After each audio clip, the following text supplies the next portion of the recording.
Guys 21 রাত জাগতে যে মসজিদের ভিতরে যা যা দেখতে পেলাম গাইস। মুরব্বি মুরব্বি গাইস তারাবি নামাজ পড়ে গেলে 3 বন্ধু বেরিয়ে পড়লাম মসজিদের রাত জাগার জন্য। তারপর আমরা কিছুক্ষণ হেঁটে আসবার ফাইনালি পুজি আমরা মসজিদের কাছে। আর এখানে এসে কিন্তু গাইস একটা আমার বন্ধুর সাথে দেখা হয়ে গেছে, সে কিন্তু আমাদের সাথে রাত জাগবে। তারপর গাইস রুজু শেষ করে সব বন্ধু মিলে মসজিদের ভিতরে ঢুকে পড়লাম। আর এটা হচ্ছে একটা নতুন মসজিদ, আর আজকে আমরা এই মসজিদে রাত জাগবো আজকে। আর আমি মসজিদে ঢুকে একদম অবাক, কারণ দেখি মসজিদে জিমনাস্টিক খেলা আয়োজন করেছে। সেই ডিগবাজি মারছে তো। তারপর গাইস একটু ভিতরে এসে দেখতে পাই রাত জাগাবাদে একটা দাদু ঘুমিয়ে গেছে। দাদু ঘুমাচ্ছে, তার মানে আমরা ঘুমালাম।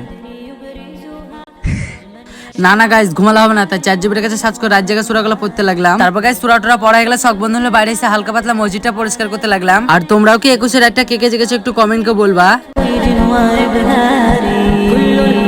তারপর গাইস আমাদের রাত জাগা গেলে সব বন্ধু মিলে ছোটখাটো খাপসার আয়োজন করেছিলাম। আর গাইস আজকের ভিডিওটা এই পর্যন্ত। আর আমাদের যদি রাত জাগা ভিডিওটা একটু ভালো লেগে থাকে লাইক এন্ড সাবস্ক্রাইব করে যাবেন। দেখা হবে নেক্সট ভিডিওতে।